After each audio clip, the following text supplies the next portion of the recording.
Before we begin the story, let us know where you're watching from by leaving a comment below.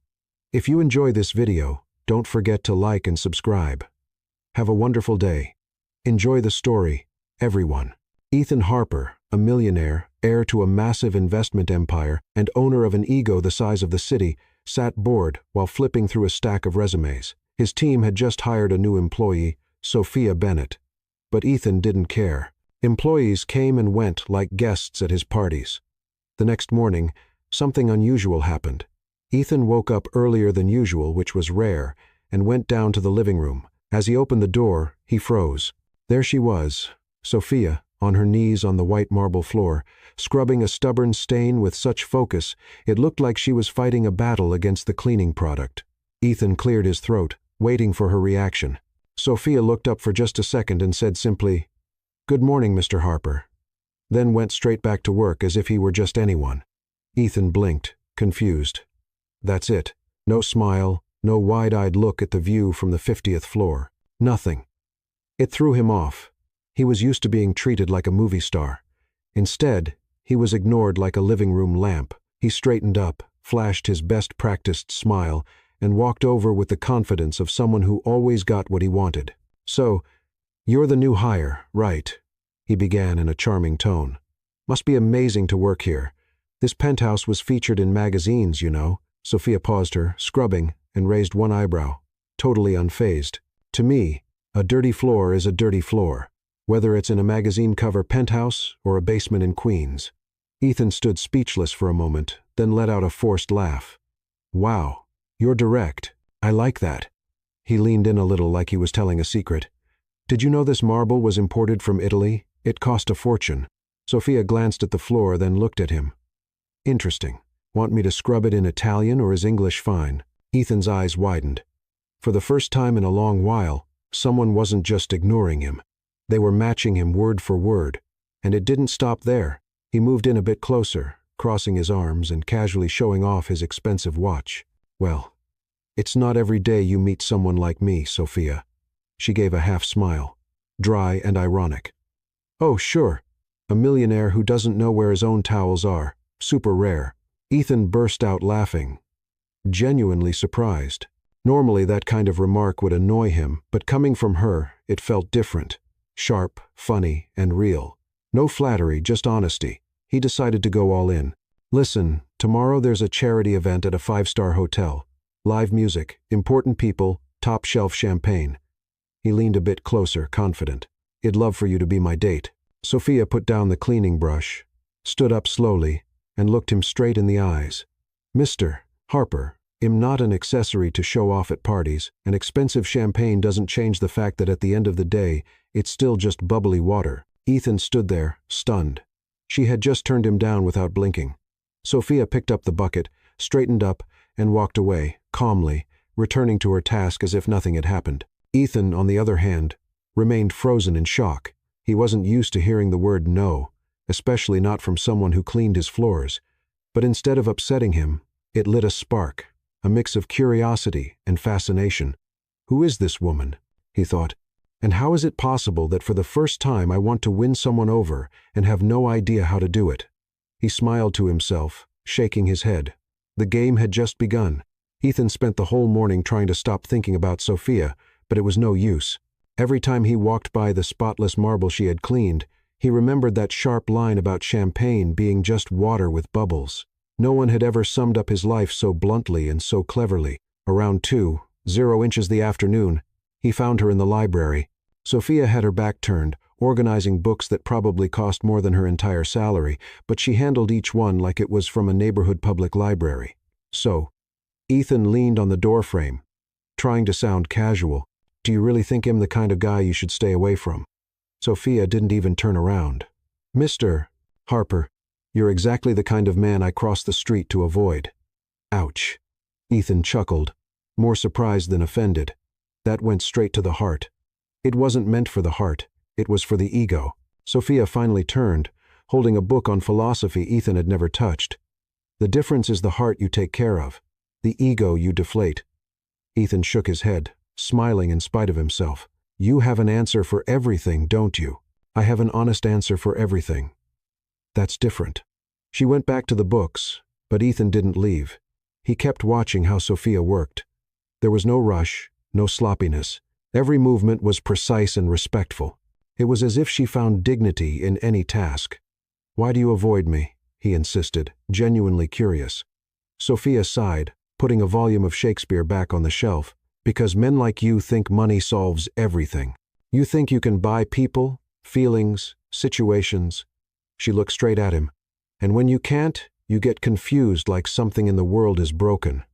Ethan stayed quiet for a moment. There was too much truth in those words. What if I'm not like that? "But you are." Sophia gave a smile that didn't reach her eyes. "The difference is that now you're curious about someone who isn't impressed by your make-believe world." She picked up the cleaning supply basket and headed to the door. Ethan followed her. "Where are you going now?" "Home. My shift here is over. And are you doing anything after that?" Sophia stopped and looked at him like he was a child, asking obvious questions. "After that? I go to my other job, Mr. Harper. Some people need two to pay the bills." She left, leaving Ethan alone with his thoughts. That night, something strange happened. Ethan couldn't concentrate on anything. Not the meeting with the Japanese investors, not the dinner at the most expensive restaurant in town. His mind kept going back to Sophia and her sharp answers. In the following days, he started to notice things he had never seen before. How Sophia always arrived 15 minutes early. How she brought her lunch wrapped in aluminum foil instead of ordering expensive food like the others. How her clothes were simple but always spotless. One morning, Ethan decided to leave home earlier. He didn't admit it to himself, but he wanted to bump into Sophia as she got to work. The coincidence worked. He saw her getting off a bus 3 blocks from the building, walking quickly down the sidewalk. "Sophia," he called, waving. She stopped, clearly not eager to talk. "Mr. Harper, you're out early today. Actually, I was, going to get some coffee." He lied shamelessly. "Want a ride?" "Thanks, but I really need the walk." Sophia adjusted the strap on her shoulder. "Poor people's workout, as my mom says." "Your mom." Ethan was genuinely interested. Sophia hesitated like she had revealed more than she meant to. "She's fine. We need to get going. Mr. Harper, work doesn't wait." But Ethan had caught the hesitation. Something was going on. Over the next few days, he started watching Sophia more closely. He noticed that sometimes she looked far too tired for someone her age. He noticed how often she checked her phone, always with a worried face. And he noticed that sometimes she left work in a rush, like it was an emergency. Intrigued and for the first time genuinely concerned about someone else, Ethan decided to find out what was going on. Not out of nosy curiosity, but because of something he couldn't quite explain. One afternoon, he followed her quietly. He saw Sophia take 2 buses until she arrived at a much simpler neighborhood in Queens. She entered an old but well-kept building. Half an hour later, she came out again, this time wearing a diner uniform. Ethan stood still on the street and processing what he had just seen. 2 jobs. She really did work 2 jobs. But it didn't stop there. The next week, he found out she also went to school at night, business administration at the local university. Ethan was impressed. How could someone work that much and still study? Then he found out about her mother.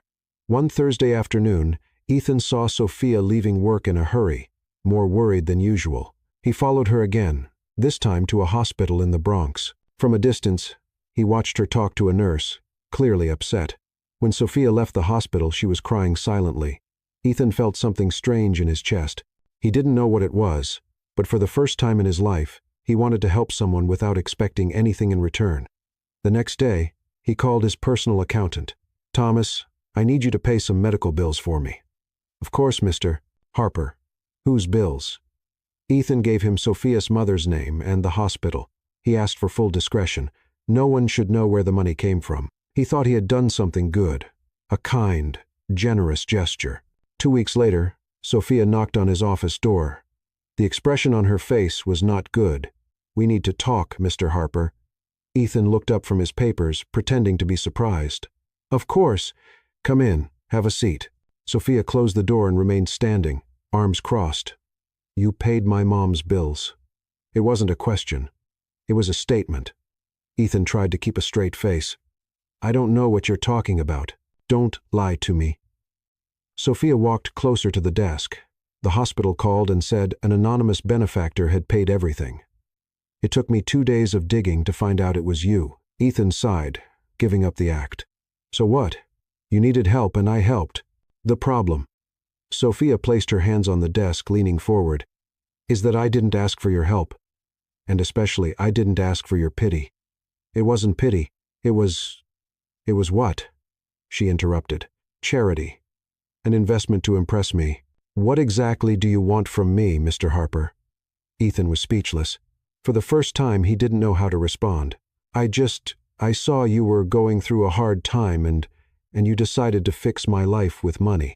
Sophia stepped back from the desk. Exactly like I said. Men like you do. Sophia, wait. No. She raised her hand. You don't get it, do you? I work hard. I study at night. I take care of my mother. And I'm proud of that. I'm proud I can support my family through my own effort. And you came in and stepped all over that. Ethan stood up, truly confused. I was only trying to help. No, Mr. Harper. You were trying to feel important. You wanted to be the hero who saves the poor girl. Sophia shook her head. That's not help. That's ego pretending to be kindness. For the first time in his life, Ethan Harper felt truly small. Not small in wealth or status, but small as a person. Sophia. He stopped, searching for the right words. I'm sorry. I didn't think that. No, you didn't think at all. But there was something different in Sophia's tone now. Less anger, more disappointment. Do you know the difference between helping and controlling, Mr. Harper? Ethan shook his head. Helping is asking what the person needs. Controlling is deciding for them. They stood in silence for a moment. Ethan, for the first time, found himself forced to take a hard look at his own intentions. If you really want to prove you've changed, Sophia said, heading for the door. Prove it with actions, not with checks. She walked out, leaving Ethan alone with a completely new feeling. The sense that he had truly done something wrong and wanted desperately to make it right. Over the next 3 days, Ethan couldn't stop thinking about Sophia's words. Prove it with actions, not with checks. Simple, direct, and devastating. He, who had always solved everything with money, now had to figure out how to be a different kind of man. On Thursday morning, Ethan made a decision his millionaire friends would consider completely crazy. He was going to try living one day like a regular person, like Sophia. He woke up early, sent the driver home, and left the house wearing jeans and a plain t-shirt. No $50,000 watch, no Italian suit, just Ethan Harper trying to be Ethan. The first challenge appeared on the corner, the subway. Ethan looked at the station entrance like an explorer facing an unknown cave. He had never gone down those steps in his life. He followed the crowd, trying to blend in, but was clearly lost. At the turnstile, he froze literally. He stood there holding the subway card he just bought, unsure where to tap it. Hey, tourist, shouted a guy behind him. Just tap the card and go through. Ethan blushed, did as told, and finally made it in. The train was packed. He looked around for an empty seat, but they were all taken, so he stood, gripping a metal rail, swaying awkwardly with every turn. An elderly lady next to him smiled. First time on the subway, dear. Is it that obvious? Ethan asked, embarrassed. Just a little, she chuckled. You look like a penguin trying to fly. When he finally arrived at work, Ethan was sweating, and his hair was a mess. Sophia saw him entering the lobby, and her eyes widened. Mr. Harper, you look different today. I took the subway, he said, as proud as a child who tied his shoes by himself. Sophia blinked a few times, processing what she heard. The subway? You. Yes. It was an experience. Ethan tugged at his wrinkled t-shirt. I nearly missed my stop. A lady called me a penguin, and I still don't understand why everyone runs so much. For the first time, Sophia laughed. A real laugh, not a sarcastic one. Mr. Harper, did you eat breakfast? Actually, no. My cook usually handles that. But today, I wanted to try being normal. Sophia finished for him, still smiling. Something like that. She looked at him for a moment as if trying to solve a puzzle. Come on. I'll show you where to get a decent cup of coffee around here. They walked out together, and Sophia took him to a small, busy diner 2 blocks from the building, the kind of place Ethan had never set foot in before. Plastic chairs, a handwritten menu on a chalkboard, and a Greek owner shouting orders. 2 coffees and 2 blueberry muffins, George. Sophia, my girl. George waved from behind the counter. Who's the guy? A friend who's learning how to live in the real world, she answered, pulling Ethan to a small table in the corner. Ethan looked around, fascinated. The place was full of regular people, office workers, nurses just off their shifts, students with old laptops, real conversations, spontaneous laughter, life happening without a script. So Sophia sat down across from him. You really took the subway. I really did, Ethan smiled. And you know what? It was terrible, but also interesting. Interesting? How? Well, I found out there's a whole world running while I'm stuck in my penthouse. He took the coffee George brought over. Thank you. How much is it? $4.50, George replied. Ethan almost choked. Not because of the price, but because it was probably the cheapest coffee he'd ever had, and it was delicious. Mr. Harper. Sophia was watching him curiously. Can I ask you something personal? Of course. Do you know how to cook? Ethan laughed, embarrassed. I know how to order delivery. That doesn't count. Sophia shook her head. What about doing laundry? I have a laundry service that picks up and drops off. Clean the house while you work there. Sophia rested her chin on her hand. Thoughtful. Mr. Harper, you're basically a big kid with an unlimited credit card. Hey, Ethan protested, but he was laughing. That was harsh. It was honest. Important difference. She finished her coffee. Do you really want to change? I do. Then come to my place tonight. Ethan almost dropped his cup. Your place. I'm going to teach you how to cook. Sophia stood up. And no, it's not a romantic date. It's a basic survival class for grown-ups. At 7 p.m., Ethan stood at Sophia's apartment door in Queens, holding a bouquet of flowers Head bought on the corner. When she opened the door wearing jeans and a cat-print t-shirt, he felt completely out of his element. Flowers. She raised an eyebrow. It's polite to bring flowers when you visit a lady's home. Mr. Harper, this is a cooking class, not a date. But she took the flowers, smiling. Thank you. They're lovely. The apartment was small but cozy. Simple furniture, family photos on the walls, books stacked in every corner. Ethan felt like Head stepped into a different world. Is your mom doing okay? He asked, noticing the photo of an older woman on the side table. Better, thank you. Sophia put the flowers in a vase. She's at my aunt's tonight. Said she didn't want to get in the way of my mission to civilize the millionaire. Ethan laughed. She knows about me. My mom knows everything. Moms have superpowers for that kind of thing. Sophia headed to the kitchen. Come on, let's start with something simple. Scrambled eggs. I can fry an egg, Ethan said, confident. Can you? Sure. How many times do you think I've seen it in movies? Sophia crossed her arms, amused. Movies don't count, Mr. Harper. Show me. She handed him a frying pan, oil, and 2 eggs. Ethan looked at the ingredients like they were lab equipment. First, turn on the stove, Sophia instructed. Ethan turned the knob. The flames jumped up too high. Lower, Mr. Harper. The idea is to cook, not set my kitchen on fire. He adjusted the flame, poured in the oil, and waited for it to heat. So far, so good. Then he picked up the first egg. How do I crack this without making a mess? On the edge of the pan, gently, Ethan hit the egg on the pan. Too hard. The shell shattered, falling into the hot oil along with the white and yolk. Oops. Mr. Harper, the egg should come out of the shell, not bring it along for the ride. Sophia was clearly having fun. Let me try again. The second egg was worse. Ethan missed the pan entirely, letting the yolk and white run down the counter. Sophia couldn't hold back her laughter. You're a public hazard in the kitchen. It's not as easy as it looks. Ethan protested, cleaning up the mess. Come here. Sophia came closer, picking up another egg. This is how you do it. She stood beside him, guiding his hand to crack the egg properly. Ethan caught a whiff of her soft perfume, noticed how her fingers were delicate but steady. For a moment, he completely forgot about the egg. Mr. Harper, are you paying attention? Sorry, it's just you smell really nice. Sophia blushed slightly but didn't step away. Focus on the food, Mr. Harper. After half an hour, 3 wasted eggs, and a kitchen that looked like a war zone, Ethan finally managed to make something that vaguely resembled scrambled eggs. Not terrible, Sophia said after tasting it, trying not to make a face. Don't lie to me. You said it's important to be honest. It's pretty bad, she admitted, laughing.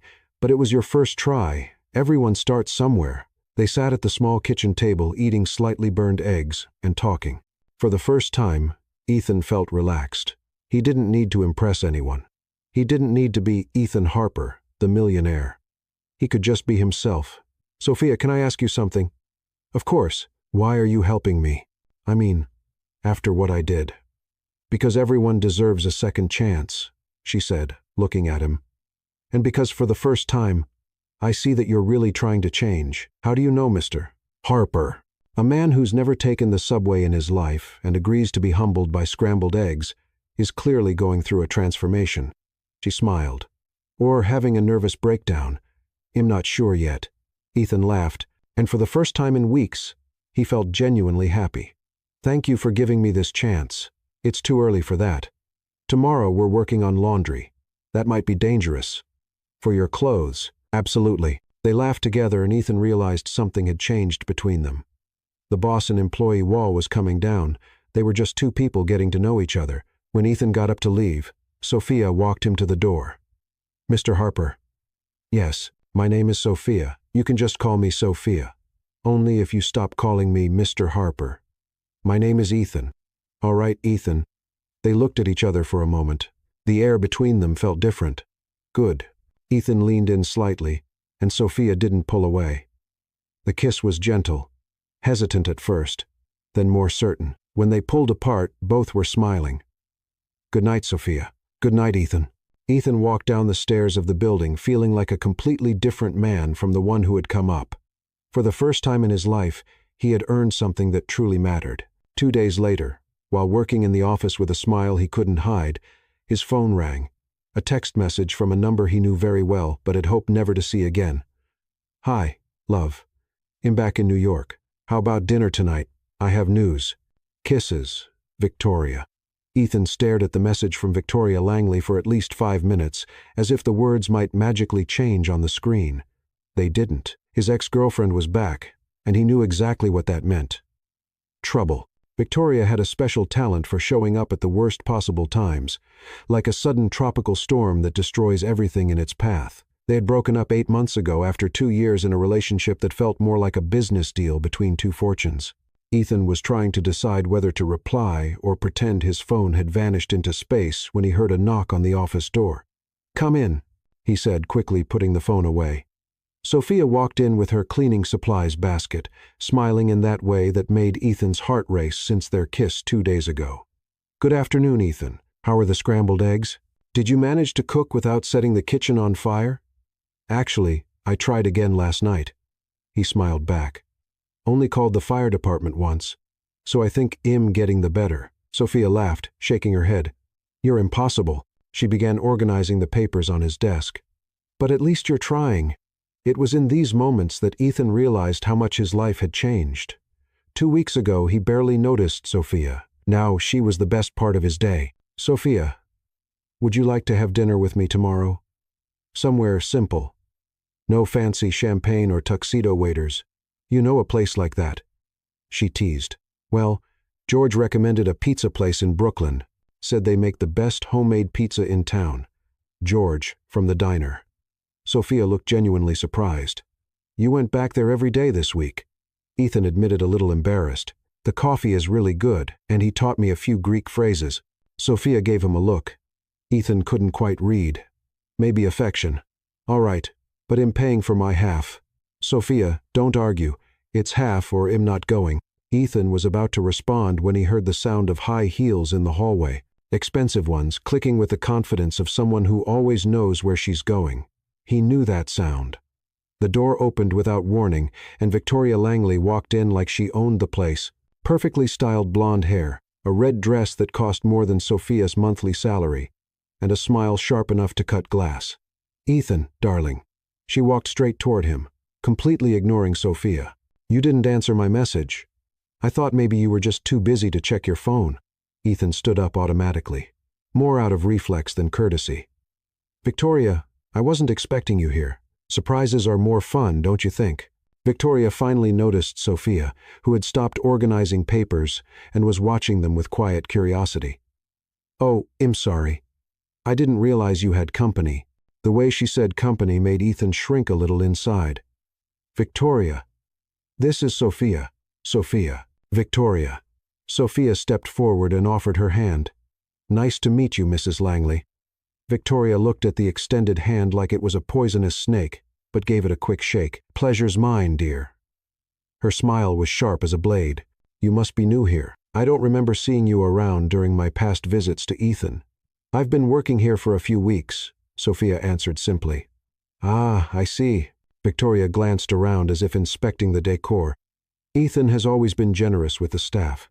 It's admirable how much he cares for the less fortunate. The condescending tone made Ethan shift uncomfortably in his seat. Sophia, however, kept her expression neutral. It's true. Has been teaching me a lot about generosity, Sophia said while putting away the cleaning supplies. I'll leave you two to talk. See you later, Ethan. She walked out, closing the door gently behind her. Ethan watched her go with the strange feeling that he had just lost something important. So Victoria sat in the chair across from his desk, crossing her legs in a practiced motion. She seems interesting. Victoria, why are you here? Straight to the point. She laughed. A crystalline sound that used to charm him but now felt fake. I was in Paris closing a few deals with the gallery when I realized how much I missed you. Ethan didn't buy it. Victoria Langley never missed anyone or anything unless it served her interests. 8 months is a long time to miss someone. Oh, come on. You know how it is. I needed space. You needed space. She leaned forward, resting her elbows on the table. But now, I'm back, and I think we've both grown. Maybe it's time to try again. Victoria, remember the Blackstone party last week? She interrupted. Jennifer told me you didn't even show up. That's not like you. And the Harrison Foundation charity dinner, you skipped that too. Ethan had completely forgotten those social events. Lately, his idea of fun had become drinking cheap coffee with George and learning not to burn eggs. I've been busy with what? Victoria glanced around again. Ethan, you can't seriously be thinking about, well, anything with that girl. What girl? The employee, she said, like referring to something unpleasant. I saw the way you looked at her. Look, I get it. Sometimes we need a distraction, something outside our world. But you're not seriously considering this as something real, are you? Ethan felt a wave of anger rise in his chest. What exactly are you implying, Ethan? Really? Victoria laughed as if Head told a joke. She cleans your house. You have nothing in common. What would you even talk about over dinner? Cleaning supplies. You don't know her. I don't need to. Victoria stood and walked around the desk to stand closer to him. I know you. I know our world. Remember how good we were together? The trips, the parties, the deals we closed at social events. She placed a hand on his shoulder, a familiar gesture that used to comfort him. Victoria, there's an art exhibit opening tonight at the Met. Everyone who matters will be there. She leaned in, whispering in his ear. We can show up together. Let people know we're back, just like the old times. Ethan closed his eyes for a moment. The old times. Parties full of people he barely knew. Empty conversations about money and status. Relationships built on appearances. A month ago, that had been his whole life. I don't know if that's a good idea. Of course it is. Victoria smiled confident. Wear your black tux. The Armani one you wore to last year's gala. He'll pick you up at 8. She walked to the door, paused, and looked back. And Ethan, maybe it's best not to mention your experimental phase to our friends. They wouldn't understand. After she left, Ethan remained alone in his office, feeling like two worlds were colliding in his mind. On one side, Victoria and everything she represented, his past, his social circle, the life he had always known. On the other, Sophia and the possibility of being someone different, someone better. An hour later he found Sophia cleaning the reception windows. She seems interesting, Sophia said without looking at him. Sophia, about what she said. You don't have to explain anything. She dipped the cloth into the cleaning solution. Everyone has a past, but that's not it. Victoria and I broke up months ago, and now she's back. Sophia finally looked at him. It happens. Ethan noticed something different in her tone, more distant, more formal. Sophia, what's happening between us? Ethan. She sighed. Look, I really liked getting to know you better. I liked seeing that you could be different from what I imagined. But maybe we're fooling ourselves. What do you mean? We come from completely different worlds. Your ex made that pretty clear. She went back to cleaning the glass, avoiding his gaze. And maybe she's right. Don't say that. Ethan, you go to parties that cost more than my yearly salary. You have friends who probably don't even know people like me exist. She stopped cleaning. I can't compete with that. You don't have to compete. Yes, I do. She stepped back when he tried to get closer. And the truth is, you'll have to choose too. You can't live in both worlds forever. Sophia finished putting away the cleaning supplies and headed to the elevator. Sophia, wait. Good luck at the exhibit tonight, Ethan. I'm sure it'll be wonderful. The elevator doors closed, and Ethan was left alone in the reception area, realizing he had just lost something far more valuable than any piece of art he'd see that night. Over the next 3 days, Ethan Harper found out what it really meant to miss someone. It wasn't like missing an expensive item he'd lost or a trip that got canceled. It was a physical feeling, like a part of him had just disappeared. Sophia avoided crossing paths with him in the hallways. When they did run into each other by chance, she greeted him politely. "Good morning, Mr. Harper," and moved on like he was just another fancy piece of furniture in the penthouse. That return to formal treatment hurt more than anything she could have said. Ethan had gone to the exhibit at the Metropolitan with Victoria, as promised. He spent 3 hours listening to pretentious comments about art, pretending to care about conversations on investments in French vineyards, and smiling for photos that would show up in the social section of the papers. The next day, in the middle of the party, while Victoria chatted with a group of friends about her latest purchase on Fifth Avenue, Ethan found himself wondering how Sophia would react in that environment. She'd probably make a clever comment about how people spent more on dinner than some families did in an entire month. "Ethan, darling, are you listening?" Victoria touched his arm, pulling him back to reality. "Sorry, I was thinking about work." "Work?" "At a party." She laughed, shaking her head. "You really need to learn how to relax again." But Ethan couldn't relax. He couldn't pretend he was having fun. He couldn't pretend that any of this still made sense to him. On the 4th morning, without a real conversation with Sophia, Ethan was in his office trying to focus on financial reports when Victoria showed up again. This time she brought 2 friends, Jennifer Morrison and Amanda Sterling, 2 heiresses Ethan had known since his teenage years. "Surprise." Victoria entered beaming. "I brought company for lunch." Ethan stood up, forcing a polite smile. "Jennifer. Amanda. How are you?" "Marvelous," Jennifer replied, kissing the air near his cheek. "Victoria told us about the 2 of you. We're so happy about the 2 of us." Ethan looked at Victoria, confused. "Oh, Ethan, don't be modest." Amanda sat down without being invited. "Everyone's talking to 2 at the exhibit yesterday. What a beautiful couple you make." Ethan felt a heaviness in his stomach. There was nothing official between him and Victoria, but he knew how the social game worked. Appearances mattered more than truth, and showing up together in public meant a lot more than he had intended. "Actually," he began to say, but Victoria interrupted. "Ethan's always been shy about these things." She laughed, grabbing his arm possessively. "But there's no denying it, darling. The photos were in the paper this morning." She showed him her phone, and there they were. Ethan and Victoria smiling for the cameras, her elegantly hanging on his arm. The headline read, "The Golden Couple is Back. Ethan Harper and Victoria Langley rekindle the romance. Isn't it lovely?" Jennifer clapped her hands. "You 2 are perfect for each other." At that moment, Ethan heard a soft knock on the door. Sophia entered with a tray of coffee, clearly not expecting visitors. "I'm sorry. I didn't know you had company," she said, keeping her eyes down. "No, it's fine. Come in," Ethan quickly said. Victoria and her friends looked at Sophia like she was some curious object that had appeared out of nowhere. "Oh, it's the cleaning lady," Amanda said with fake sweetness. "How are you, dear?" "I'm well, thank you," Sophia replied, placing the cups on the table with professional care. "Victoria told us about your situation." Jennifer tilted her head with pity. "It must be so hard for you working so much to support your family." Ethan saw Sophia's jaw tighten slightly, but she kept a neutral expression. "I manage just fine. Thank you for your concern." "Of course you do, dear." Victoria smiled condescendingly. "And it's so admirable how Ethan cares about the staff. He's always had such a generous heart." The word staff hit like a slap.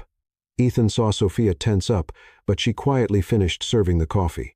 "By the way, Amanda went on as if Sophia were just part of the furniture. Ethan, did you see the Whites are selling their house in the Hamptons? It would be perfect for you two as a summer home. Summer home? Ethan repeated, still processing the moment, for after the wedding, obviously. Jennifer laughed. No point in pretending you're not thinking about it. You two were always meant for each other. Ethan looked at Sophia, who had finished serving the coffee and was quietly heading to the door. Their eyes met for a split second and he saw something that crushed him. Resignation. Excuse me, Sophia said softly, leaving the room. The three women kept chatting about weddings, houses, and the future, but Ethan no longer heard any of it. His mind was completely focused on the look he had seen on Sophia's face. It was like she had given up on any hope she might have had for them. Ethan. Victoria touched his hand. Are you okay? You seem distant. He looked at her, then at Jennifer and Amanda, then at the newspaper photos, showing a life he no longer wanted. Actually, I'm not okay. Ethan stood up abruptly.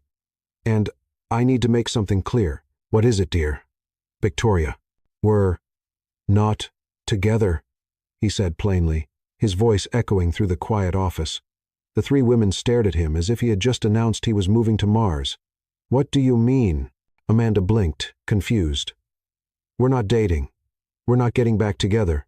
We're not planning a wedding or buying houses, Ethan continued, feeling strangely free with every word. We went to one party together. That's it. Victoria stood up, her face red with embarrassment. Ethan, don't be ridiculous. You're having some kind of moment. But I'm not having a moment. He cut her off. I'm being honest for the first time in months. Honest about what? Jennifer asked. Ethan looked at the door. Sophia had walked through and made the most important decision of his life. About being in love with someone else. The silence that followed was deafening. Victoria went pale, then red, then pale again. You're talking about the employee, she asked in disbelief. I'm talking about Sophia. Ethan corrected her. And she has a name. Ethan Harper. You've completely lost your mind. Victoria exploded. You can't be serious. I'm completely serious, he said, heading for the door. And now, if you'll excuse me, I need to go after the woman I love. If you walk out that door right now, Victoria shouted after him. Everyone's going to know about this. It'll be in all the papers tomorrow. Your reputation will be ruined. Ethan stopped at the door and looked back. Victoria, my reputation was already ruined. I just didn't know it until I met someone who showed me who I could really be. He walked out, leaving three stunned women behind. Ethan searched the building for Sophia. He finally found her on the rooftop looking out over the city through the thick glass. Sophia. She turned and he saw that she had been crying. Ethan, you don't have to explain. I understand the situation. No, you don't, he said, stepping closer. I just ended things with Victoria in front of her friends. Very publicly and very clearly. Sophia blinked, surprised. You did what? I told them I'm in love with you. Ethan smiled, feeling lighter than he had in years, and that I don't care about newspapers, gossip, or what anyone has to say about it. Ethan. She shook her head. You don't know what you're doing. Tomorrow, you'll regret it. I won't regret it. He took her hands in his. Sophia, these past few weeks you've shown me there's a different way to live. You showed me I can be a better person. But your world, my world can go to hell. He laughed. Sorry for the language, but it's true. I want to build a new world with you. Sophia looked at him for a long moment, and he could see the battle happening behind her eyes. Ethan, I'm graduating in 2 months, she said at last. And that's a bad thing. It's just I can't get involved with someone who's still figuring out who they are. She sighed. You just got out of a 2-year relationship. You had a public argument with your ex-girlfriend. Your whole social circle is probably talking about you right now. Ethan realized where she was going with this. You think I'm being impulsive. I think you're going through a very intense transition, Sophia said gently, holding his hands. And I can't be part of your confusion, Ethan. Not right now. Sophia, please. I need to focus on my graduation, on my future. She stepped back softly. And you need to be sure of who you really want to be on your own. Ethan felt the world fall apart around him, but at the same time he understood the wisdom in her words. How long? He asked. I don't know. She gave a sad smile, Maybe when you're sure you can live without needing anyone's approval, we can try again." She walked to the door, but stopped before leaving. "And Ethan, thank you for standing up for me downstairs. That meant a lot to me." After she left, Ethan stayed alone on the terrace, looking out at a city that suddenly felt different from how it looked that morning. He was sure his phone was already buzzing with calls from shocked friends, that tomorrow's newspapers would be ruthless, that his social life would never be the same again, and for the first time in his life, he didn't care at all. The following days were exactly as Ethan had expected, only worse. His phone wouldn't stop ringing, but he refused to answer. The society pages had a field day with the story of the scandalous breakup between him and Victoria Langley. Harper shocks by trading heiress for employee. One headline read, "The end of a fairy tale." Another one claimed, "Ethan threw every paper in the trash without reading the full articles." For the first time in his life, he didn't care what people were writing about him. What really bothered him was Sophia's absence. She had asked for a temporary transfer to work on another floor of the building, saying it would be more professional to keep some distance until things settled down. Ethan tried to respect the space she asked for, but it was harder than he imagined. He woke up thinking about her, spent the day wondering how she was doing, and fell asleep remembering how she laughed at his kitchen disasters. It was during one of those sleepless nights that Ethan had an idea. If Sophia wanted him to prove who he really was, that's exactly what he would do. But not with words or romantic gestures, with real action. The next morning he called his personal attorney. "Robert, I need to set up a foundation." "What kind of foundation, Mr. Harper?" "To help low-income college students. I want to offer scholarships, support for family medical expenses, mentoring programs." "Whatever it takes." There was a pause on the other end of the line. "May I ask what led to this decision?" Ethan smiled to himself. "Let's just say I met someone who showed me the real value of education and hard work." For the next 2 weeks, Ethan threw himself into the project like he had never committed to anything before. He spent days studying other foundations, consulting education experts, and setting scholarship criteria. He wanted it to be perfect. He wanted it to truly change lives. Most of all, he wanted to do it in secret until everything was ready. Meanwhile, Sophia was going through the strangest days since Shed started working at the company.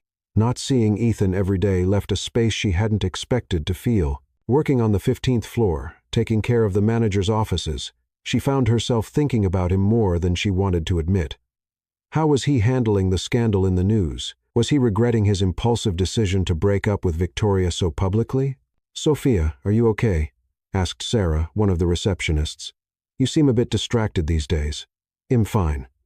Sophia lied, forcing a smile. "Just focused on school. Graduation's coming up." "Oh, that's right. How much longer?" 6 weeks. 6 weeks? That felt like forever. And at the same time, like nothing. Sophia had dreamed of this moment for years, but now that it was so close, she felt a strange kind of anxiety. Part of her knew it was because of Ethan. They had drifted apart just when things were starting to get interesting between them. "Are you having a graduation party?" Sarah asked. "I don't have money for a party." Sophia laughed. "I'm just going to graduate, take a picture with my mom, and that's it." Simplicity is the key to happiness, but even trying to keep her good mood, Sophia couldn't stop thinking about Ethan. Was he okay?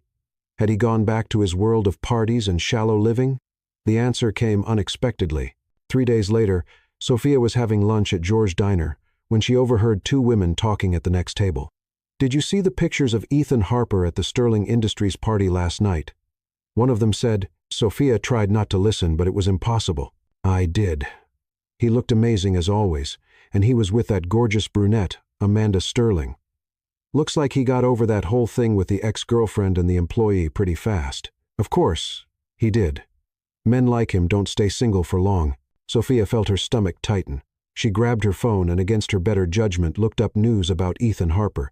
It didn't take long to find something. There he was looking sharp as ever, smiling for the cameras next to Amanda Sterling at corporate event. The photo had been taken the night before. Sophia stared at the image for a long time. Ethan looked exactly the same. Expensive suit, shiny watch, perfect smile for the cameras, as if nothing had changed. Of course, she thought he went back to his world. It was only a matter of time. She put her phone away, completely lost her appetite, and went back to work with a hollow feeling in her chest she tried to ignore. What Sophia didn't know was that Ethan had only gone to that party because his lawyer insisted it would be important for networking for the foundation. Head spent the whole evening bored, counting the minutes until he could leave, and had posed for exactly 3 photos before heading out early. Amanda Sterling had tried to flirt with him all night, but Ethan barely noticed. His mind was completely occupied with the foundation details and missing Sophia. The next morning, Ethan was in his office reviewing the final documents for the foundation when his assistant knocked on the door. "Mr. Harper, Mr. Robert Ellis is here." The lawyer walked in with a folder full of papers and a satisfied smile. "Ethan, I've got great news. The Harper Foundation for Education is now officially established. All documents are approved, the initial funds have been transferred, and we can start operating next week." Ethan felt a wave of satisfaction like he had never felt before. It wasn't the satisfaction of closing a big deal or buying something expensive. It was something much deeper. "Great.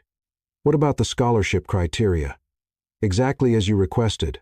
Low-income college students with good academic performance who also work to pay for their education. Priority goes to those supporting their families as well." Ethan nodded. Those criteria described Sophia perfectly, although he hadn't mentioned that to the lawyer. "And the anonymity guaranteed, at least for now. The scholarships will be awarded in the foundation's name, with no mention of you as the founder. If you want to make it public later, we can do an official announcement. For now, keep it private." Ethan placed the papers in a drawer. "And Robert, I want the first scholarship to go to a specific student." Over the next few days, Ethan felt more motivated than he had in years. He was finally doing something that mattered, something that could truly change people's lives. At the same time, he missed Sophia constantly. He wanted to tell her about the foundation. He wanted to see her reaction, to share this accomplishment with someone who would really understand what it meant. But he had promised to give her the space she asked for, and if he had learned anything from her, it was how important it was to keep your word. Sophia, meanwhile, was deep in her final preparations for graduation. Between work, studying for her last exams, and taking care of her mother, she barely had time to breathe. But whenever she saw a photo of Ethan in the papers or heard someone mention him, she felt a tug in her heart. Part of her was hoping, well, she didn't even know what exactly. Maybe a sign that he still thought about her. But the weeks passed and nothing happened. "It's better this way," she told herself. He went back to his world. "I'm focused on my future. Things are back to normal." Except nothing felt normal. George Diner didn't have the same charm without Ethan asking questions about the menu. The scrambled eggs she made at home reminded her of the laughs they shared in her kitchen. Even cleaning the company's offices had lost part of its meaning. One morning, 5 weeks before graduation, Sophia got an unexpected call from the university's administrative office. "Miss Bennett, we have some good news for you. You've been awarded a scholarship that will cover all your expenses for the final semester, including the graduation ceremony." Sophia almost dropped the phone. "What? I never applied for any scholarship. The Harper Foundation for Education selected you based on your academic performance and financial situation. Congratulations." Sophia was silent for a long moment. Harper Foundation. Ethan's last name. Could it be? "Can I ask who's behind the foundation?" she asked. "That information is confidential, miss. I can only tell you it's a serious organization focused on helping students like you." After hanging up, Sophia stood frozen in the middle of the room, trying to process what she had just heard. It could be a coincidence. Harper was a common last name, but deep down she knew it wasn't. And for the first time in weeks, she smiled for real. 3 days after the scholarship news, Sophia was still processing it. Every time she thought of the Harper Foundation, she felt a strange mix of hope and doubt. Could Ethan really have started a foundation? Or was this just another way to control her life with money like he had done with her mother's medical bills? She decided not to get her hopes up. After all, the photos in the papers clearly showed him back in the world of parties and socialites. The scholarship might just be a coincidence in names. "Sophia, you look like someone who just won the lottery but isn't sure if the ticket's real," George said at the diner, handing her the usual cup of coffee. "That's actually a pretty accurate description." Sophia chuckled, stirring in the sugar thoughtfully. Sometimes good things in life come with fine print, or sometimes we just make things more complicated than they need to be, George said while wiping down the counter. "You got a scholarship because you earned it, kid. Stop looking for problems where there aren't any." Sophia smiled. George had a way of making life's most complicated moments feel simple. Meanwhile, across town, Ethan was having the most intense week of his life. The foundation was up and running, but he wanted to do something special for Sophia before graduation. Not just tell her about the foundation, but show her that his transformation was real and lasting. He spent 3 nights barely sleeping, planning every detail. He wanted it to be perfect. Mr. Harper and his assistant stepped into the office. "The designer you hired is here to discuss the dress details. Send him in." Marcus Delraw was one of the most respected designers in New York, known for creating unique dresses for special occasions. "Mr. Harper, I understand you're looking for something special for a young woman's graduation," Marcus said, checking his notes. "Do you have any color or style preferences?" Ethan thought of Sophia, her simple elegance, how beautiful she looked without any expensive touches. Something that highlights her natural beauty. Nothing flashy or over the top. She's not the kind who likes being the center of attention. "Understood. And the budget?" "There's no limit, but I wanted to feel special, not expensive. You know what I mean." Marcus smiled perfectly. "I'll create something one of a kind with understated elegance." Over the next few days, Ethan also worked on a letter. He wrote, ripped up, and rewrote at least 15 versions. How do you put into words everything that had changed in your life? How do you explain that someone had inspired you to become a better person? He finally managed to write something that felt sincere.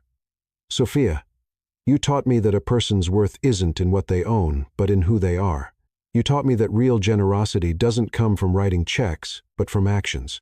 And more than anything, you taught me that true love isn't about impressing someone. It's about becoming someone worthy of being loved. The foundation is just the beginning. I want to spend the rest of my life proving you were right about me being able to change." Ethan placed the letter along with the foundation documents. Everything would be delivered with the dress on graduation day. Sophia, meanwhile, was finishing her final days at college with mixed emotions. On one hand, she was proud to finally be earning the degree she had dreamed about for so long. On the other, she felt like something important was missing. "Are you bringing someone to the ceremony?" her best friend Jessica asked during a break between classes. "Just my mom," Sophia said while organizing her books in her backpack. "She can barely walk, but she told me she wouldn't miss my graduation, even if she had to come in a wheelchair." "And what about that rich guy you mentioned a few times, Ethan?" Sophia made a face. "That was just a phase. He went back to his little world." "Are you sure? Because the way you talk about him, it sounds like you still Jessica. Some fairy tales don't have happy endings." Sophia cut her off, but without bitterness. "And that's okay. Real life is better than fairy tales." Anyway, on Friday morning, 1 week before graduation, Sophia was getting ready to leave for work when someone rang the doorbell. It was a delivery person with a large, elegant box. "Delivery for Sophia Bennett." "I didn't order anything." She checked the address. "Are you sure it's for me? Name and address match, ma'am. And it's already paid for." Sophia signed for it, puzzled. She took the box inside and opened it carefully. Inside was a dress that literally left her speechless. It was beautiful in a way she had never seen before. Not flashy or covered in sparkles. It was elegant, sophisticated in emerald green that made her eyes stand out. The fabric was soft and flowing, and even without trying it on, she knew it would fit perfectly. Along with the dress was an envelope. Sophia opened it with trembling hands and found a letter from Ethan along with all the documents from the Harper Foundation for Education. She read the letter 3 times before she could fully grasp what it meant. Ethan hadn't gone back to his old world. He had created a foundation. He had spent weeks working in secret to help students like her, and he had written one of the most beautiful letters she had ever read. For a moment, Sophia felt a wave of emotion so strong she could barely breathe. Then reality set in. Why now? Why, just when she was starting to move on, accepting that they came from different worlds, did he show up with such a beautiful gesture? Sophia looked at the dress, then at the letter, then at the foundation documents. It was beautiful. It was generous. It was exactly the kind of thing that showed Ethan had truly changed. But it was also frightening. "My goodness, Sophia, what dress is that?" Her mother came into the room, leaning on her cane. "Where did that come from?" "From Ethan." Sophia held the letter to her chest. "Mom, he created a foundation to help students. The scholarship I got, it came from him." Her mother sat on the couch studying her daughter's face. And how do you feel about that? Confused. Sophia sat down next to her. Mom, what if he's doing this out of guilt? What if it's just an elaborate way to say goodbye gracefully? Or what if it's because he really has changed and he's in love with you? Sophia looked at the dress again. It was too perfect to be a goodbye. It had been chosen with so much care, so much thought, but at the same time it was too expensive for her to accept easily. Mom, I don't know if I can wear this, she sighed. It's too much. Too much what? Too beautiful, too expensive, too perfect. Her mother chuckled softly. Sophia, my daughter, sometimes you make simple things complicated. The young man gave you a lovely gift for a special occasion.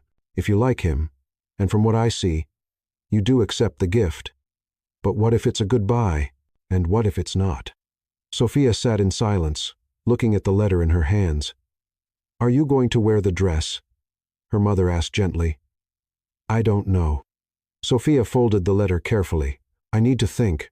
That night, Sophia stayed up late, staring at the dress hanging in her closet and rereading Ethan's letter.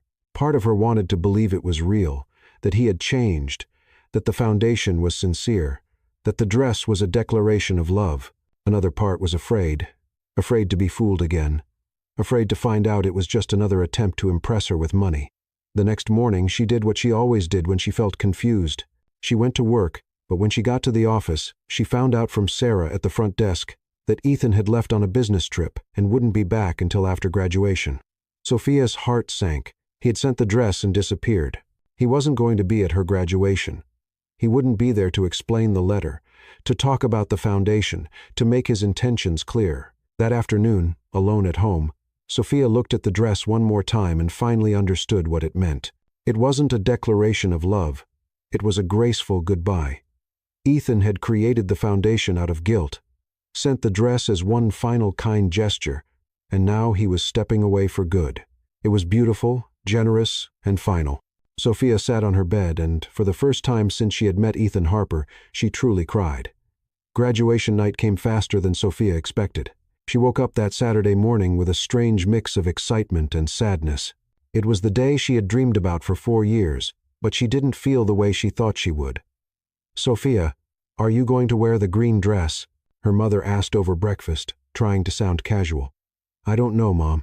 Sophia moved the scrambled eggs around on her plate without much appetite. Maybe I should just wear something I already have. Sweetheart, you spent 4 years working hard to get to this day. You deserve to wear something special. Sophia knew her mother was right, but wearing Ethan's dress felt like admitting something she wasn't ready to admit, that she still had hope. Around 3:00 the afternoon, she started getting ready. She took a long shower, did her nails, tried several hairstyles. Clearly, she was putting off the decision about the dress. Finally, at 5, she stood in front of her closet, staring at her 2 options, a simple black dress she had bought the year before, or the emerald green one Ethan had picked out for her. Sophia, her mom called from the next room. If you don't decide soon, well, be late. All right, she called back, grabbing the green dress. If this was goodbye, at least it would be a memorable one. When she looked at herself in the mirror after getting dressed, Sophia had to admit it. Ethan had good taste. The dress transformed her without changing her. It brought out her natural beauty without being too much, as if it had been made just for her, which most likely it had. Oh my goodness, Sophia! Her mother appeared in the doorway, leaning on her cane with tears in her eyes. You look beautiful. Thank you, Mom. Sophia helped her sit on the bed. How are you feeling? Are you sure you can go? Sweetheart, I wouldn't miss your graduation for anything, even if I had to borrow a wheelchair. They laughed together, and for the first time that day, Sophia felt genuinely happy. The graduation ceremony was being held at the Grand Ballroom at the Astoria Hotel, right in the heart of Manhattan. It was an elegant space with crystal chandeliers and classic decor, but not overly flashy. When Sophia and her mother arrived, the room was already full of graduates and their families. The celebratory energy in the air was contagious. Sophia, Jessica ran up to her, looking lovely in a light pink dress. You look amazing. Where did you get that dress? It's a long story. Sophia smiled, helping her mother find a seat near the stage. Well, whoever gave it to you has great taste. The ceremony began promptly at 7. Sophia listened to the speeches from the dean, the professors, the honored guests, but her mind was partly elsewhere. She kept glancing toward the entrance, a small part of her still hoping Ethan would show up. When it was time to receive her diploma, Sophia walked onto the stage with her heart pounding. Not because of nerves, but because she realized this was really happening. After so many years of working by day and studying at night, she was finally graduating. Sophia Charlotte Bennett, bachelor's degree in business administration with honors, the dean announced. The room applauded, and Sophia heard her mother cheering from the middle of the audience. She smiled, waved, and for the first time in weeks, she felt completely present in the moment. After the formal ceremony, the social part began. Music, dancing, families chatting, photos with classmates. Sophia tried to enjoy herself, but couldn't stop noticing all the couples around her. Jessica danced with her boyfriend of 2 years. Robert, one of her classmates, was with the girlfriend who had supported him through all of college. Even Kevin, the shiest guy in their group, was with a girl who looked at him like he was the most interesting man in the world. Why, the long face at your own graduation party. Jessica appeared beside her out of breath from dancing. I don't have a long face. Sophia forced a smile. I'm just reflective. You're thinking about Ethan. I'm thinking about a lot of things. Jessica studied her for a moment. You know, Sophia, sometimes people do things for reasons we don't expect. What do you mean? Maybe the dress isn't a goodbye. Maybe it's an invitation. Before Sophia could respond, the music suddenly stopped. There was a murmur across the room as everyone turned toward the entrance. Sophia followed their gaze and felt her heart stop.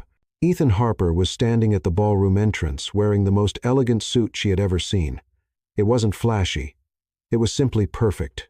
He was looking directly at her, ignoring the other 300 people in the room. Oh my goodness, Jessica whispered beside her. Is that him? Sophia couldn't answer. She stood frozen, watching as Ethan slowly walked across the room toward her. People instinctively moved aside, creating a path, but his eyes never left hers. When he got close enough for her to clearly see his eyes, Ethan smiled. Not the practiced smile shed seen in newspaper photos, but the real one, the one she had come to love. Hi, Sophia, he said simply. Hi, Ethan. She managed to reply, still in shock. I thought you were traveling. I was. I got back this afternoon. He looked around the hall, then back at her. I wouldn't miss your graduation for anything in the world. The whole room was watching now, but neither Sophia nor Ethan seemed to notice. You look beautiful, Ethan said, and there was something different in his voice, a kind of certainty she had never heard before. Thanks for the dress. Sophia TBS tried to keep her voice steady. It was way too pretty to turn down. Sophia, I need to say a few things. Ethan stepped closer in front of everyone because I want the whole world to know. Ethan, now let me speak. He took a deep breath and Sophia noticed he was nervous. 4 months ago, I was completely lost. Wealthy, yes. Successful in business, yes. Stop. But completely empty inside. People nearby started moving a little closer, curious, but still keeping a respectful distance. Then you came into my life and changed everything. Ethan continued, his voice growing steadier. You taught me that money doesn't buy character. You showed me that true generosity comes from the heart, not the wallet. And you taught me that real love means becoming a better person, not trying to impress someone. Sophia felt tears filling her eyes. The foundation was only the beginning. Sophia, I want to spend the rest of my life proving you were right about me, that I can be better. Ethan held her hands.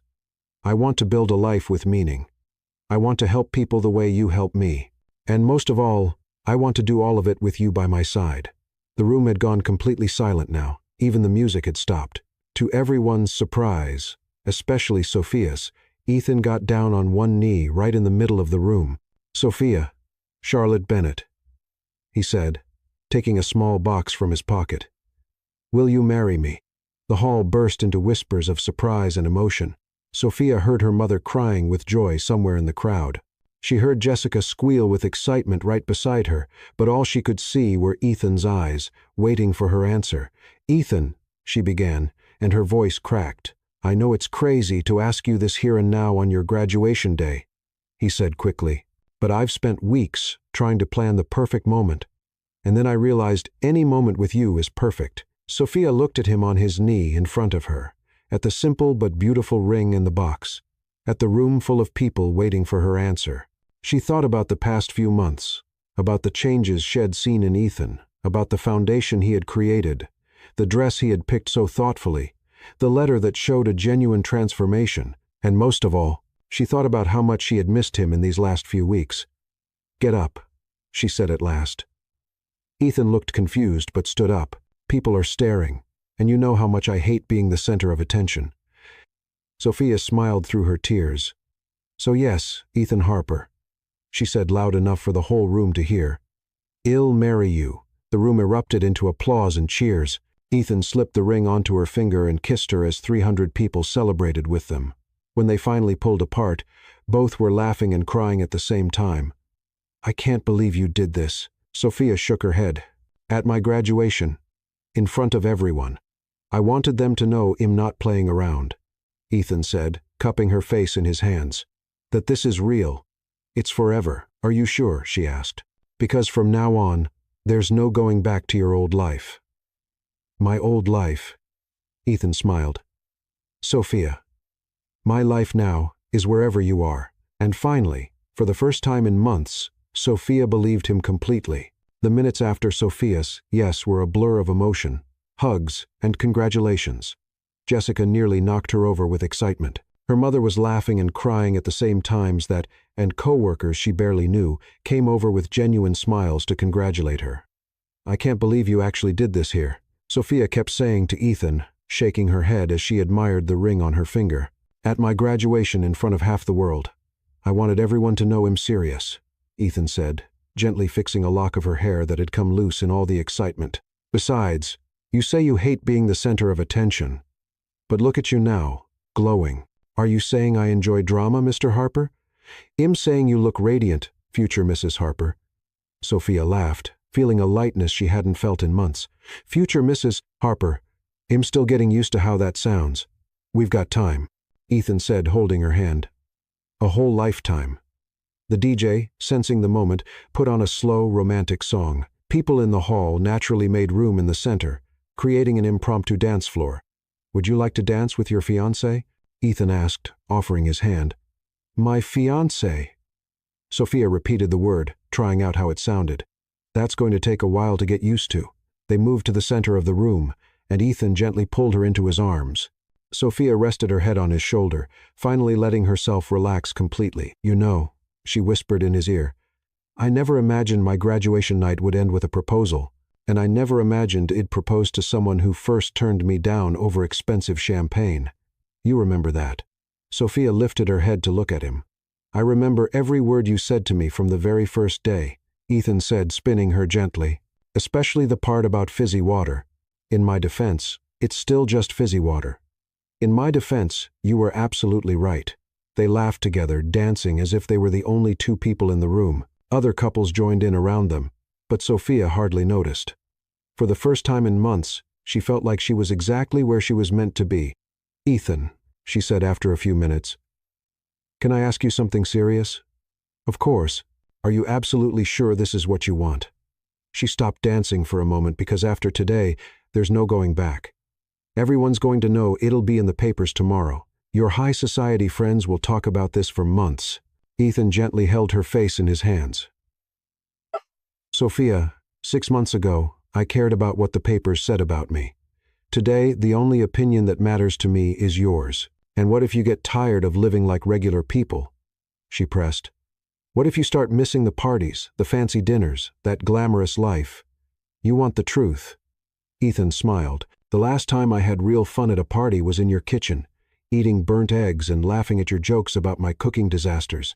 Those eggs really were awful. They were terrible, but they were the best eggs I've ever had."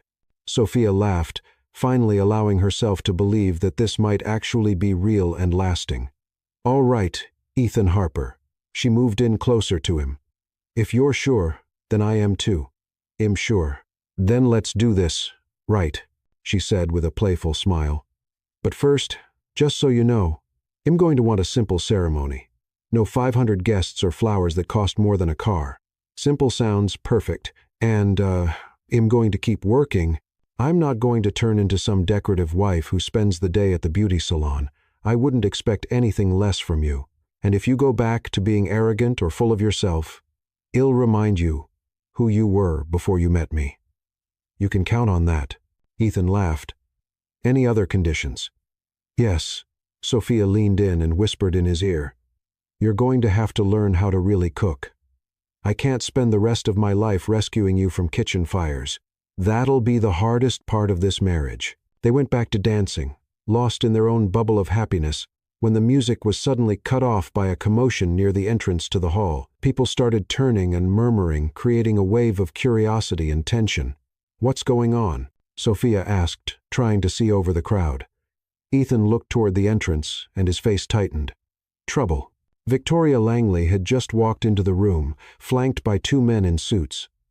Sophia didn't recognize. She looked flawless as always, but there was something different in her expression. It wasn't just anger or jealousy. It was cold determination. Ethan Harper. Victoria shouted loud enough for the whole room to hear. What a coincidence running into you here. Conversations came to a complete stop. The DJ, sensing the tension, shut off the music. 300 people turned to witness what was clearly going to be a confrontation. Victoria, Ethan said calmly, placing a protective arm around Sophia's waist. You weren't invited. Oh, I don't need an invitation to speak the truth. Victoria stepped forward, her heels echoing through the silence, especially when that truth might stop a young woman from making the biggest mistake of her life. Sophia felt her stomach tighten. There was something in Victoria's voice that sounded different this time, less emotional, more calculated. What are you talking about? Ethan asked. I'm talking about your deals with Richardson Holdings, darling, Victoria said with a cold smile, and with Blackstone Industries. Remember those companies you swore you had walked away from? Ethan went pale. Victoria, don't do this. Do what? Tell the truth. She turned to Sophia. Sweetheart, do you really think that man has changed? That he gave up all his shady dealings to suddenly become a saint? One of the men standing with Victoria stepped forward and pulled an envelope from his jacket pocket. Miss, he addressed Sophia, I'm a private investigator. I have here documents proving that Mr. Harper maintained investments in companies under investigation for money laundering up until last week. The room exploded in shocked whispers. Sophia felt like she'd just been punched in the stomach. That's not true, Ethan said, but his voice sounded too weak for the situation. Not true. Victoria laughed. Then explain these bank transfers. Explain the meetings you had with Charles Richardson while pretending to launch your charity foundation. She tossed some photos onto the nearest table, even from a distance.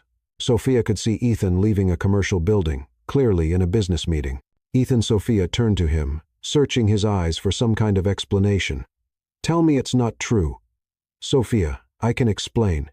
Explain. Victoria interrupted. How do you explain lying to her for all these months? How do you explain using a charitable foundation to clean dirty money? That's a lie, Ethan finally shouted, his voice rising with anger. Victoria, you're making this up. Am I? She turned to the investigator. Mr. Collins, would you kindly show the documents to the bride? The man walked toward Sophia with the envelope. She looked at Ethan, hoping, waiting for him to protest, to deny it, to do something to prove it was all fake. But Ethan just stood there with the look of someone who had been caught red-handed. Sophia, he tried to approach. Please let me explain. Explain what? Sophia's voice came out thinner than usual. That you lied to me. That the foundation is fake. That you never really changed. The foundation is real, Ethan insisted. Sophia, please, you have to believe me. But the damage was done. The entire room watched in tense silence. Sophia looked around and saw the shocked faces of her classmates, the worry on her mother's face, and the barely hidden satisfaction on Victoria's. Sophia began, but her voice broke. I need a moment. She ran toward the exit, leaving behind 300 people in disbelief. A desperate Ethan trying to follow her, and a victorious Victoria smiling. The graduation that should have been the happiest day of Sophia's life had turned into the worst nightmare she could imagine.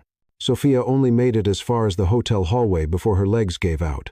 She leaned against the wall, trying to breathe, trying to make sense of what had just happened. The emerald green dress that had made her feel like a princess now felt heavy. The ring on her finger seemed to burn her skin. Everything that had happened over the past few months flashed through her mind like a fast-forwarded movie. "Sophia," Ethan's voice echoed down the hall. "Please, wait." She turned and saw him running toward her, his perfect suit now slightly out of place from rushing. "No." She held up her hand. "I need time to think. Sophia, please just give me 5 minutes." He stopped a few feet away, respecting her space. "Things aren't what they seem. They're not." She let out a bitter laugh because it all seemed very clear back there. Documents, photos, dates, way too specific to be made up. Exactly. It's too specific. Ethan ran a hand through his hair. "Sophia, you know me. You know who I've become. Do you really believe I do something like this?" For a moment, Sophia hesitated. She did know Ethan. She had seen his transformation, his sincere efforts to change.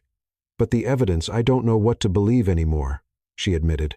At that moment, her mother appeared at the end of the hallway, leaning on her cane, clearly worried. "Sophia, sweetheart, what's going on?" My Sophia started, but was cut off by loud voices coming from the ballroom. "That's right, prove it." It was Victoria's voice. "If you've got nothing to hide, show everyone." "That's exactly what I'm going to do," Ethan answered firmly, his voice echoing through the hallway. Sophia, her mother, and even a few hotel staff moved closer to the ballroom entrance to see what was happening. Ethan was standing in the center of the room, holding his phone, now connected to the hotel sound system. On the large screen that had been used earlier for the graduation presentation, official documents started to appear. "Ladies and gentlemen," Ethan said, his voice strong and clear, "I'm going to respond to each of these accusations right here, right now." The first image on the screen was an official document showing the dissolution of a business partnership. "This is the official document proving I ended all ties with Richardson Holdings on March 15th of this year." Ethan pointed to the date 3 weeks before I met Sophia. Murmurs spread through the room. Victoria looked visibly uncomfortable. "That could be faked," she shouted. "It could," Ethan agreed calmly. "But this can't." The next image was a screen recording of an official government website showing public business records. "Here are the public records available to anyone proving I got rid of all questionable investments." He moved to the next screen, and here is the official documentation for the Harper Foundation for Education registered with the New York State Department of Nonprofits. The investigator standing with Victoria shifted uncomfortably. "As for the photos," Ethan continued, his voice gaining strength, "this one was taken on the day I went to Charles Richardson's office for the last time. Not to do business, but to personally deliver the dissolution documents of our partnership." He showed a photo on his own phone, time-stamped and geolocated, showing the documents being handed over, and about the supposed recent meetings. Ethan looked directly at Victoria. "I can prove where I was on each of the dates mentioned by Mr. Collins." Sophia was watching everything from the hallway, her heart beating fast. Hope was building inside her, but she still felt cautious. Ethan kept showing documents, bank statements proving clean investments in the foundation, emails with lawyers, dates that matched his version of events perfectly. "Mr. Collins." Ethan turned to the investigator. "Could you explain to everyone how you obtained this seemingly confidential information?" The man turned red. It was provided by the client, and who was your client?" "I can't reveal that. You don't need to." Ethan gave a cold smile. "Because I already know." He showed a series of text messages on the screen between Victoria and someone identified only as Collins. "These messages were sent to me by mistake yesterday when Miss Langley tried to send instructions to her investigator." Ethan read aloud. "It needs to look convincing. Use the old photos and mix them with recent dates. He won't be able to defend himself in time." The silence in the room was deafening. Victoria was pale as a sheet. That's invasion of privacy," she shouted. "Not when the messages are sent to my phone by mistake." Ethan put away his phone. "Ladies and gentlemen, everything you saw here today was a desperate attempt to damage my reputation and destroy my happiness." He looked directly toward the hallway where Sophia was standing. "Sophia," he said, his voice softer now, "I understand if you can't forgive me for not explaining this right away. I understand if you need time to process everything, but I want you to know that every word I said about change was true." Sophia felt tears in her eyes, not from sadness, but from relief. "There's one more thing," Ethan continued, now speaking just to her, "that I wanted to tell you today, but in a more private way." A document from the foundation appeared on the screen. Sophia read the name and felt her knees weaken again. Harper Bennett Foundation for Education. Dedicated to the memory and example of Rosa Bennett, a woman of extraordinary courage who raised a remarkable daughter while facing hardship with dignity and grace. Sophia covered her mouth with her hands. Her mother sitting beside her began to cry. "The foundation bears your mother's name, Sophia," Ethan said, his voice full of emotion, "because it was her strength and dignity that inspired the amazing woman you became. And it was that woman who taught me how to be a better man." In the room, some people started clapping. Then a few more joined. In seconds, everyone was applauding, while Victoria and her fake investigator quietly slipped out through the back exit. Sophia looked at her mother, who nodded with a smile through her tears. "Go on, sweetheart. Go get your fiancé." Sophia walked back into the room, still trembling with emotion. Ethan saw her coming and stepped down from the small improvised stage, meeting her in the middle of the dance floor. "I'm sorry," she said softly. "I'm sorry I doubted you." "You don't have to be sorry." Ethan held her face. She was convincing. "Anyone would have doubts, but I know you. I should have trusted what I knew about you. Sophia, you met me as an arrogant man who tried to solve everything with money." He smiled. "It makes sense that you needed proof I had truly changed, and you did prove it." She held his hands. "Not just that you changed, but that you had the courage to face all this for me. To us." Ethan pulled her closer. "And to our future family." "Our family," Sophia repeated, liking how it sounded. "Does that include my mom?" "Especially your mom. She's going to be my favorite mother-in-law." "She's going to be your only mother-in-law, silly." "Even better." They laughed together, and Sophia finally felt like she could breathe normally again. "Ethan, yes. Is the foundation really named after my mom?" "It is. And it already approved scholarships for 50 students in the first semester." He smiled proudly. "Your mom is going to have an incredible legacy." Sophia looked around the ballroom, seeing her classmates smiling, her mother crying with pride, and she realized she hadn't just graduated that day. She had found her future. So she said, playing with the ring on her finger, "When are we getting married?" "Whenever you want." "What if I want tomorrow?" Ethan laughed. "Tomorrow might be a little rushed, but well, make it work." "I was kidding." Sophia kissed him quickly. "But not really. I'm not going to wait long to marry you, Ethan Harper." "Me neither. Future Mrs. Harper." "Me neither." And finally, after all the misunderstandings, doubts, and obstacles, they were exactly where they were meant to be, together, with the truth between them and a bright future ahead. 6 months after the graduation that almost turned into a disaster, Sophia Harper, she was still getting used to her new last name, woke up on a Saturday morning to the smell of something burning coming from the kitchen. "Ethan Harper," she shouted, jumping out of bed. "If you set our kitchen on fire again, I'll file for divorce before we even hit 1 month of marriage." His voice came from downstairs, slightly embarrassed. "Technically, it's not on fire. It's just very toasted." Sophia ran down the stairs of the new house they had bought in Brooklyn. It wasn't a penthouse like Ethan's old place, but it was perfect. 3 bedrooms, a small backyard where she planted tomatoes, and a big kitchen just right for her husband's culinary adventures. In the kitchen, she found Ethan standing at the stove, holding a spatula like a weapon, staring at what used to be pancakes. "Sophia, in my defense, the recipe didn't say that medium heat means different things on different stoves." "Ethan, sweetheart." She kissed his cheek, trying not to laugh. "Medium heat means the same thing on every stove. The difference is that you have a special gift for turning anything into charcoal. At least, inconsistent." He scraped the burned pancakes into the trash. "Want me to order breakfast from Georges? I want you to keep trying." Sophia pulled out the ingredients again, because when we have kids, they'll need to know their dad at least tried not to starve them. When we have kids. Ethan froze mid-movement, smiling. "Is this your way of telling me something?" "Not yet."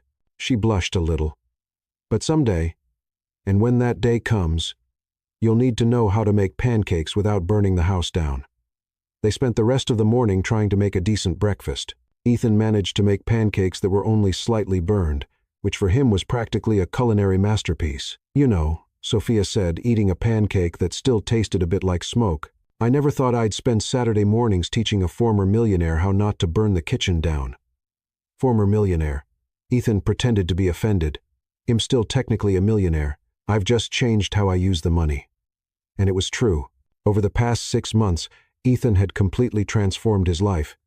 The foundation now served more than 200 students. He had sold the penthouse and invested the money in educational programs, and he spent more time in public schools than in private clubs. Speaking of the foundation, Sophia wiped her hands on her apron. How was the meeting yesterday? Ethan's face lit up. We approved scholarships for another 50 students for next semester. And remember Jessica Martinez, that girl from the Bronx we met last month? The one who wants to be a doctor? She got accepted into Columbia. Full scholarship. Sophia felt her eyes fill with tears. Those were the kinds of stories that made all the work worth it. That's amazing, Ethan. It's just the beginning. He held her hand. Robert said, if we keep this up, we might be able to open a second office for the foundation next year. Sophia watched her husband talk about the foundation with a passion she had never seen in him when he talked about business or money. It was like he had finally found his purpose in life. You're happy, aren't you? She asked. Sophia, a year ago, I used to wake up every day not knowing what my life was even for. Ethan said as he kissed her hand. Now I wake up next to the woman I love in a house that truly feels like home, and I go to work knowing I'm actually making a difference in people's lives. How could I not be happy? That afternoon they went to visit Sophia's mother, who had moved into a better and more accessible apartment in Queens. Her health had improved dramatically since she started receiving proper treatment, so Rosa Bennett said as she served tea to both of them. When am I getting some grandchildren? Mom. Sophia nearly dropped her cup. What? I'm a 62-year-old woman who almost died. I've earned the right to be eager for grandkids. Ethan chuckled. Mrs. Rosa, I promise, when we're ready, you'll be the first to know. What are you two waiting for? A sign from heaven. We're waiting until I can cook without supervision. Ethan replied, I can't risk putting children in danger. For heaven's sake. Rosa shook her head. I can teach you to cook in 2 weeks. Problem solved. Sophia and Ethan exchanged amused looks. In the past few months, Rosa had become not only his mother-in-law, but something like a second mother to Ethan. She was the one person who could make him follow orders without a fight. 2 hours later, on their way home by subway, Ethan was now practically an expert in public transportation. Sophia rested her head on her husband's shoulder. What are you thinking about? He asked. Just how much everything has changed, she said, looking out the train window. A year ago, I was cleaning your penthouse, and you didn't even know my name. I knew your name. No, you didn't. Well, I was about to find out. Sophia laughed. Ethan, you called me the new hire for 2 weeks. In my defense, I was going through an existential crisis. And now I know exactly who I am, he said, kissing the top of her head. I'm the man lucky enough to be married to the most amazing woman in New York. Just New York, she teased. In the world, but I don't want it going to your head. Too late. Sophia smiled. It already has. 2 years later, after the wedding, on a rainy October morning, Sophia was in the kitchen making coffee when she felt familiar arms wrap around her waist. Good morning, Mrs. Harper, Ethan whispered in her ear. Good morning, Mr. Harper. She turned in his arms. So, how does it feel to be a father for exactly 3 weeks? Terrifying, he admitted. Yesterday, I tried changing Noah's diaper and almost had to call the fire department. It's just a baby diaper, Ethan, not a bonfire. For me, anything that involves folding fabric into a specific shape is an engineering challenge. They laughed softly, careful not to wake the baby sleeping in the next room. Noah Harper had come into the world 3 weeks earlier, a healthy baby with his mother's green eyes and his father's stubborn determination. Ethan had cried more than Sophia during the delivery and ever since had lived in a constant state of awe over his son. You know what's funny? Sophia asked, cuddling into her husband's arms. What? If someone had told me 2 years ago that turning down a millionaire's offer for expensive champagne would change my whole life, I'd have thought they were crazy. And if someone told me that an employee who compared my champagne to fizzy water would become my wife and the mother of my children, I'd have had them committed. But that's exactly what happened. That's exactly what happened, Ethan agreed. And you know something, Sophia. What? Champagne still tastes like fizzy water. Sophia burst into laughter. I can't believe you admitted that. I'd admit anything to you, even that your scrambled eggs are better than mine. My scrambled eggs are way better than yours. That's not an admission. It's scientific fact. At that moment, they heard the baby crying from the next room. "I'll get him," Ethan said. "No, let me. You handled the 2 a.m. shift. Let's go together." They walked to the baby's room together, which was simple but lovingly decorated. Ethan picked up Noah, and the baby stopped crying immediately. "He adores you," Sophia said, smiling. "It's because we're alike. Two guys lucky enough to have you in our lives." Sophia looked at her husband holding their son, and her heart filled with a happiness so deep it almost hurt. "Ethan, huh? Thank you for what? For proving that people really can change. For showing me that fairy tales do exist. They're just not what we expect." "Sophia, you're the one who changed my life," Ethan said, gently rocking the baby. "You taught me that real wealth has nothing to do with what's in the bank. And you taught me that sometimes it's worth giving someone a second chance. Even when that someone almost burned down the house trying to fry an egg." "That's exactly why," Sophia said, kissing her husband and son. "It means I'll always have funny stories to tell." That morning, while they had breakfast with Noah, sleeping in Ethan's arms, Sophia looked around the kitchen of their small Brooklyn home. There was no Italian marble or fancy chandeliers, but there was something far more valuable: love, laughter, and a family